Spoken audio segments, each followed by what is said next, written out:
Samsung promised a smoother, smarter experience with One UI 7. What we got? A total meltdown. Phones freezing, private data leaking, lag at every swipe, features slashed, gutted, and gone. Today, I'm going to show you why Samsung users are furious and why One UI 7 feels like a downgrade, not an upgrade. This is Monsieur Tech, real talk, no sugarcoating. Let's dive in. It all started with a rollout so bad, Samsung had to halt it entirely. In South Korea, users couldn't even unlock their devices after updating. Globally, users were confused and very frustrated. Even flagship phones like the S22 and S23, they never got the beta, let alone the final release. Samsung's most loyal and die-hard users were ignored and left in the dust. What's worse, there was no clear roadmap or communication from Samsung.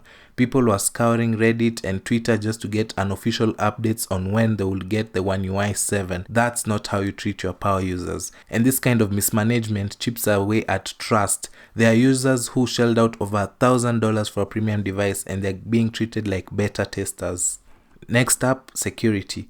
A critical bug in One UI 7 secure folder allowed private photos to show up in public galleries. Imagine storing sensitive images and seeing them pop up in auto-generated photo stories, and to have that in 2025 it's inexcusable, let alone a privacy concern. And it gets worse, outdated security patches. Users reported that their phones were stuck on the January patch while the rest of the world moved on. Samsung may have patched a vulnerability in March, but if you're stuck on One UI 7, good luck, you never got it.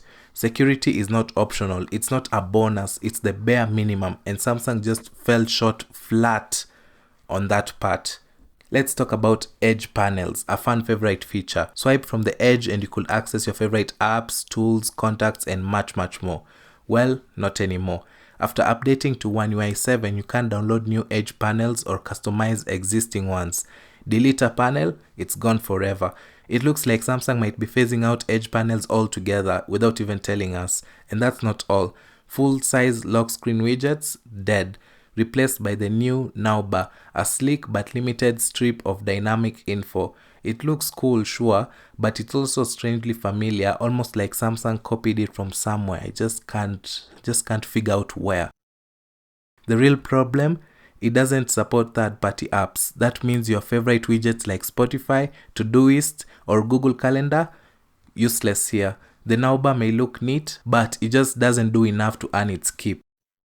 Next up, let's talk lag. Basic interactions like taking screenshots had noticeable delays. Samsung has patched this, but seriously, how did something this basic slip through testing? There was also reports of screen flickering, Bluetooth disconnections, and issues with fingerprint scanners randomly failing. Multiple users even reported their phones rebooting randomly after updating. That's unacceptable on flagship hardware. Some Galaxy Tab users noticed touch latency that made drawing apps like Samsung Notes almost unusable. That's a nightmare for students, artists, and even professionals. Now, One UI 7 brings the biggest design overhaul yet, but not in a good way. The app drawer now defaults to a vertical layout with no prompt, no warning, and no obvious way to switch back. Long-time Samsung users were blindsided. There is a workaround though. Switch app sorting to custom and you'll get the horizontal layout back. But this kind of UI inconsistency is just sloppy. And it's not just the drawer. The new quick panel and notification shade are separated now. But again, there's no guide, no tip, nothing. You're just expected to just figure it out. Notifications themselves are now ultra-rounded pills, and yes, it's very Apple-like. The stacking system is messier than before, making it harder to sort important alerts from the noise. And accessibility took a hit too. Users with visual impairments reported difficulties adjusting font sizes and color contrast with the new design. Some accessibility toggles even went missing after the update. Now, One UI 7 has also wrecked battery life for many users. Phones like the S24 and S25 are reportedly draining 20% faster, even after the April 2025 update. Users now have to charge more often, which makes the experience feel like a downgrade. And it's not just battery life, battery health is also affected. One user posted a comparison showing their battery health dropped from 97 to 91% in just a few weeks post-update. That's deeply concerning for long-term usability. Background tasks also seem less optimized, with apps like Samsung Health and Bixby consuming much more power than before. Clearly something broke under the hood. Next up, Samsung hyped up Galaxy AI as the centerpiece of One UI 7, but what we got feels unfinished. Voice summaries cut off mid-sentence, generative photo editing crashes instantly, live translates stutters or mistranslates basic phrases. What was supposed to be the defining feature of One UI 7 now feels like a half-baked gimmick, and users noticed. One Redditor called it AI in beta cosplay. Another wrote, "If this is the future of Samsung, I want a refund on the present." The reality, Samsung rushed Galaxy AI out of the door before it was ready, and now users are the ones paying for it. Also, another main big issue with One UI 7 that is still happening today is that whenever someone updates the phone, they end up getting a green line on their display.